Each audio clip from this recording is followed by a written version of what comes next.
Welcome on back to the world, peeps. It's actually been a few months since we defeated everything in this world, and that's just because this video took a little bit longer than expected. Right now, I am standing on top of an ocean monument, and I have a plan to take it from being covered in water to a very Canadian-inspired hole. But before we get too deep into it, get it? Cause deep and hole and...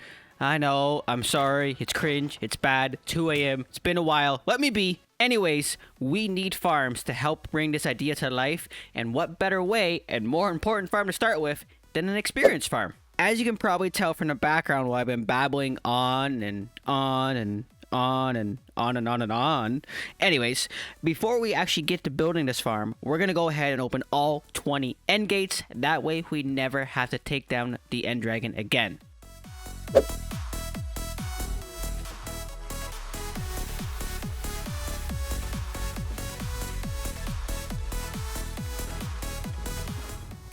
Alrighty, now that all the dragons have finally flown their last flight, I want to get nether roof access.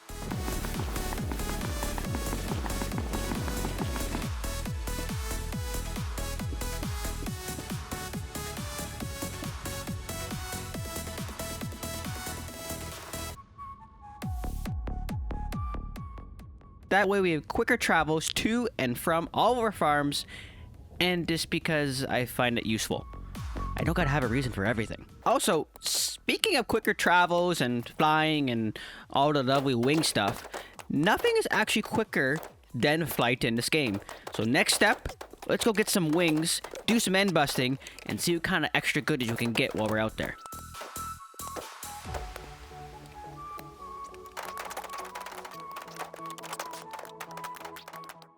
Now that I've procrastinated just enough, maybe a little bit too much, but who's counting anyways, and have all the extra tools in the world I could ever ask for, let's get cracking on getting supplies to make this enderman farm. Because honestly, I am still really early in this game, and I don't have like no blocks at all to do anything.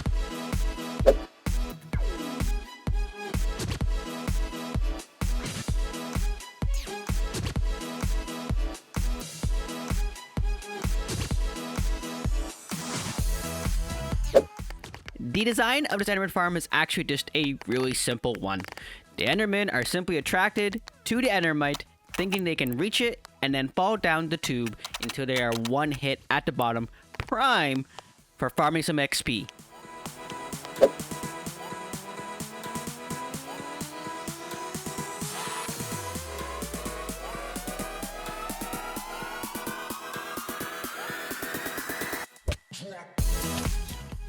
Actually got extremely lucky with the ender pearls, getting endermite on the very first throw. Like, come on, let's go, we got this. Until I messed up and had to use 3 more stacks of ender pearls to get another one. In the end, I got the enderman farm in the end dimension to work well.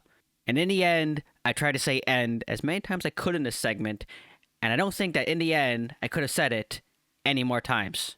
The end. Next farm in the lineup is the Wither Rose Farm, which in turn will be used to make another farm shortly. The first item needed for the Wither Rose Farm, though, are pumpkins, which I do not have any of. Side note, as much as I would love to make a pumpkin farm right now, this video would be done next year, if that was the case, and we really don't want to wait that long. I'm impatient, I'm sure y'all are impatient, let's get going on this farm. Another key aspect of the Wither Rose farm, though, is snow. So after setting up a simple farm, I gathered more than enough snow using my trusty friend, the snowman. I swear he survives this whole video. Maybe. This Wither Rose farm is by ENXO4. That is quite a name, honestly. And is beyond simple. I wish I had actually known about this farm in previous worlds, instead of just putting all those chickens in a hole. I'm so sorry, chickens. Honestly, I really am. Alright, with all these smaller farms in place and complete, it is time we begin work on a shulker farm.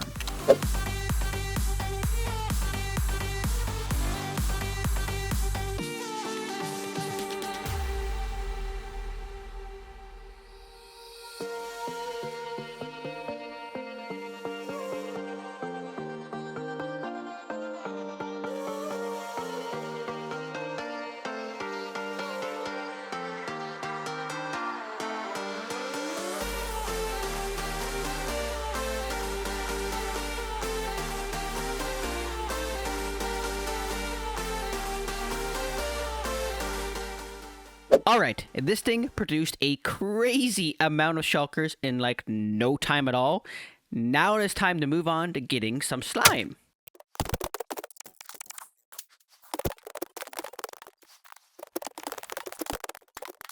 Whoa, hold up 1 minute. This is a frozen peaks.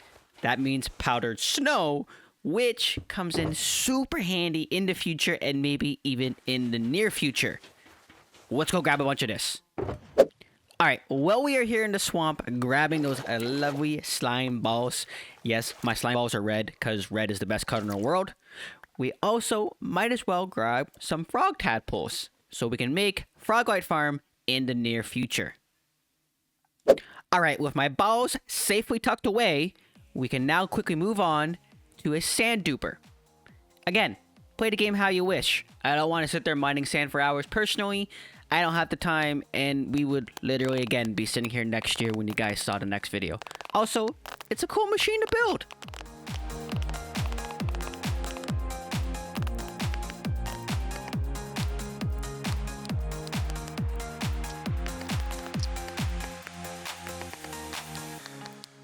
Firstly, I do needed... Wow, my notes literally said I do needed. Dang, it is a really good thing I did not turn out to be an English teacher. Thankfully, the duper is not too hard to build, especially with all the slime I already collected. And in no time at all, I was raking in all the lovely sand. Or should I say, sinking in all that sand. Next order of business is to build a cobblestone farm. But first, I need to make some space on the starter island to do some work.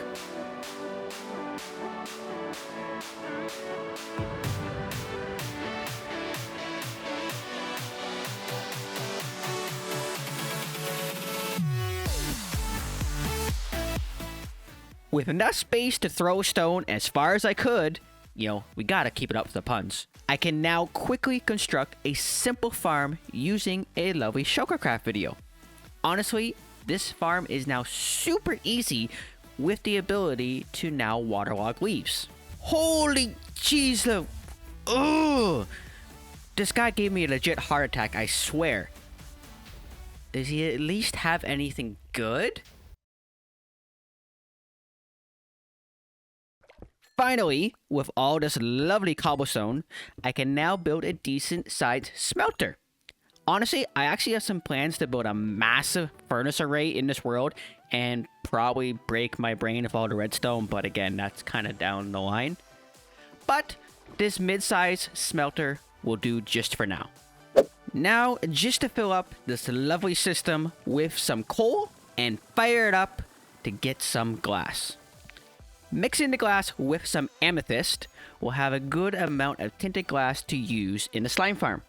Just missing some mushrooms.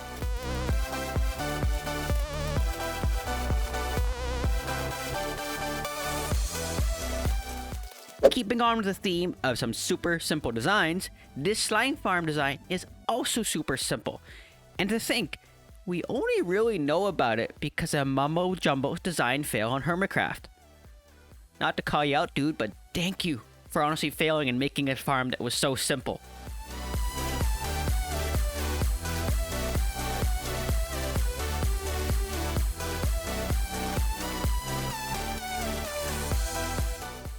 Dang, son.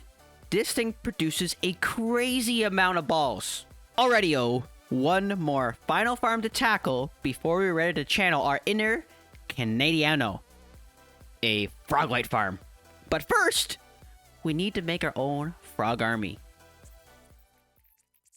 It is funny though, like all these frogs. All the frogs! This froglight farm design is one of Radical Elder. A super chill dude over on Twitch, on YouTube. Honestly, dude, huge shout out. Froglights, in my opinion, are the best light source, as they are so easy to farm, and honestly, they come in 3 really neat colors. Alright, I have ran this thing, oh, English, for over an hour, and honestly, it has pumped out so many lights, we're all lighted out now. Alright, it is now finally the moment we have all been waiting for, including myself actually. We're gonna kick off taking on the Ocean Monument Drain. To start it off though, we're gonna do the outline of the maple leaf. And then we're gonna drop this thing right to the ocean floor.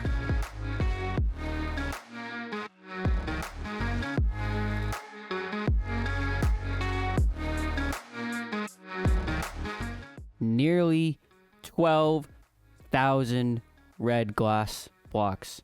As much as I love those blocks, I'm still only halfway.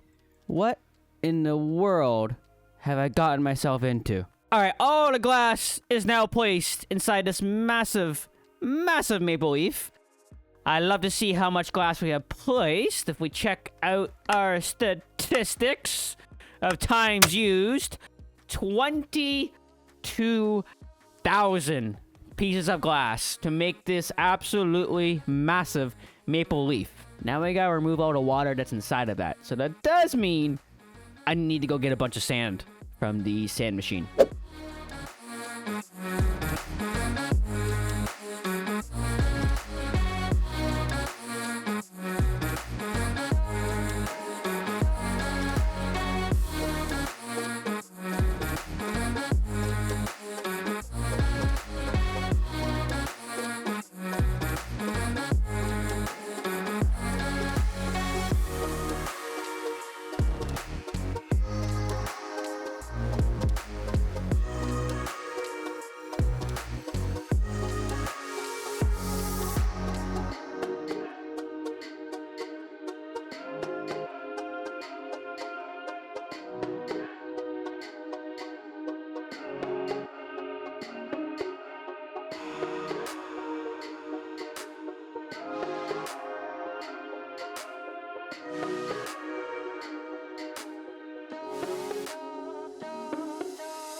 I am literally only now realizing that there is no way I have enough sponges to tackle this. So, un momento.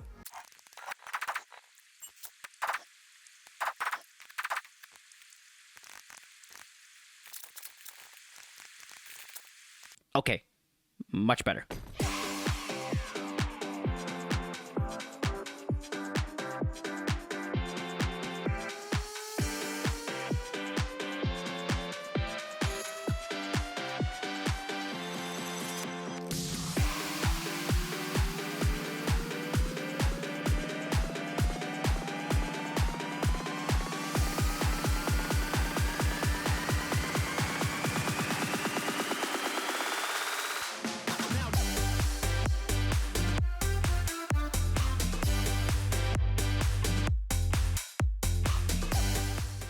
Now that was a lot of water and a lot of hours.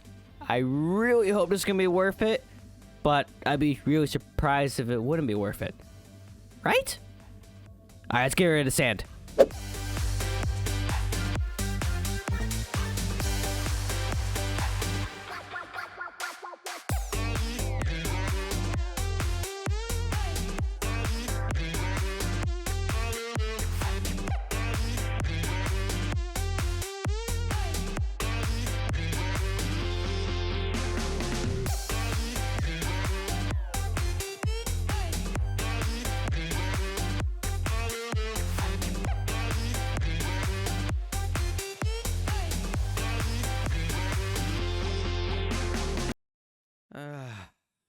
Alright.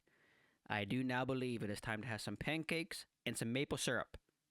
Do any of you guys want to come join? I swear I got enough for all of us. Let's go.